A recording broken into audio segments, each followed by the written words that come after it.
अस्सलाम वालेकुम दोस्तों, ਤੁਸੀਂ ਵੇਖਦੇ ਪਿਓ ਪਾਕ ਪਤਨਕਾਸ ਤੇ ਮੈਂ ਤੁਹਾਡਾ ਦੋਸਤ ਅਹਿਮਦ ਫਰਾਜ਼। ਦੋਸਤੋ ਸਭ ਤੋਂ ਪਹਿਲੇ ਰਿਕੁਐਸਟ ਹੈ ਚੈਨਲ ਨੂੰ ਸਬਸਕ੍ਰਾਈਬ ਕਰ ਲਓ, ਫੇਸਬੁੱਕ ਵਾਲੇ ਭਰਾ ਵੀਰ ਪੇਜ ਨੂੰ ਫਾਲੋ ਕਰ ਲੈਣ। ਅੱਜ ਸਭ ਤੋਂ ਪਹਿਲੇ ਮੇਰੇ ਭਰਾਵਾਂ ਦਾ ਬਹੁਤ ਸ਼ੁਕਰੀਆ। 1 ਲੱਖ ਪੂਰਾ ਫਾਲੋਅਰ ਹੋ ਗਿਆ ਫੇਸਬੁੱਕ ਤੇ ਪੇਜ ਤੇ। 1 ਲੱਖ ਪੂਰੇ ਮੁਕੰਮਲ ਹੋਣ ਤੇ ਆਪਣੇ ਭਰਾਵਾਂ ਵੀਰਾਂ ਨੂੰ ਮੈਂ ਖਸੂਸੀ ਤੌਰ ਤੇ ਸ਼ੁਕਰੀਆ ਅਦਾ ਕਰਨਾ। ਭਰਾਵਾਂ ਬੜਾ ਤਾਵਨ ਕੀਤਾ ਹੈ, बहुत प्यार दिता है, मिलियन विच वीडियो गई और 1 लाख फॉलोवर मेरे भरावां दी मुहब्बत नाल शामिल हो चुका है। 1 लाख फॉलोवर मेरा नहीं, मेरे भरावां दा ही है। ये चैनल ही मेरे भरावां दा है और 1 लाख फॉलोवर मेरे भरावां दा है। तो यूट्यूब वाले भरा वीर बहुत अच्छे 7000 सब्सक्राइबर अवेलेबल है। बहुत शुक्रिया माशाल्लाह। 2 खूबसूरत लगाए सी यूट्यूब ते फेसबुक ते चोलस्तानी फ्रीज ने पहले दोधी जर्सी प्योर लगाई सी माशाल्लाह। साडा पक्का सब्सक्राइबर बहुत अच्छा भाई मोहम्मद मोरीद शेखुपुरा और इटली दे विच बैठा बैरूने मुल्क। दोवें गावां सौदा तय हो गया। ऑनलाइन ट्रांसैक्शन अकाउंट दे विच आ चुकी। खुद बैठा इटली विच और जा रही हैं शेखुपुरा मेन सिटी शहर। अल्लाह ताला भाई मोहम्मद मोरीद दे नसीब करे। अगर मैं सुन रहे साडा सल्यूट है।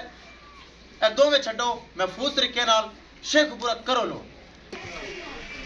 लै चलो जी चुआई करके लोडिंग की शेखुपुरा भाई मोहम्मद मुरीद बहुत अच्छा भाई, जिन्ना कह लो ना ही अच्छा। इटली दे विच बह के पैसे ट्रांसफर कर दिते हैं। 1 लाख फॉलोवर होने ते भरावां दा खसूसी शुक्रिया। और यूट्यूब वाले भरावां दा भी बड़ा शुक्रिया। बड़ा प्यार देंदे न, बड़ी मुहब्बत देंदे न, बड़ा स्टेटस देंदे न। लै चलो जी दोस्तों, वीडियो पसंद आए लाइक शेयर माशरत कमेंट लाजमी करना है। अगर किसी भरा ने चैनल को सबसक्राइब नहीं किया लाजमी कर लो ताकि साड़ी हर आने वाली वीडियो बराबर देख सकन। माशाल्लाह जर्सी और Cholistani first timer. Location Pakpattan शरीफ पंजाब और पाकिस्तान। मोबाइल नंबर है साडा 0387 54 743।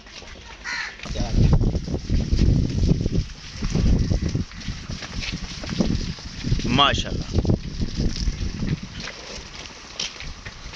किसे मेरे भरा वीर नूं ए जर्सी वेखो कितनी ढिली डाली पई है तो कितनी स्पेस पई, एवें वाना भरेगी। दूसरी माशाल्लाह पहलन है चोलस्तानी फ्रीजियन। दोवें माशाल्लाह तोहफे एक दूजन एक पहलन। किसे मेरे भरा वीर नूं तोहफे चाहिए होवन Pakpattan channel Pakpattan cows channel guarantee वाला जी बाएतमाद और भरोसे नाल परचेज कर सकते हैं। विखाइए गड्डी नंबर एक चीज़ करिए क्लियर।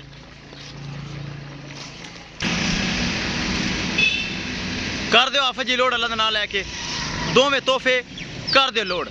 विखाइए गड्डी नंबर एक चीज़ करिए क्लियर। लो जी पिकअप करवाया, भरावां दी बचत की है ताकि महंगाई बहुत ज़्यादा है। ए चेक कर लेना। दोवें तोहफे हो रहे हैं लोड।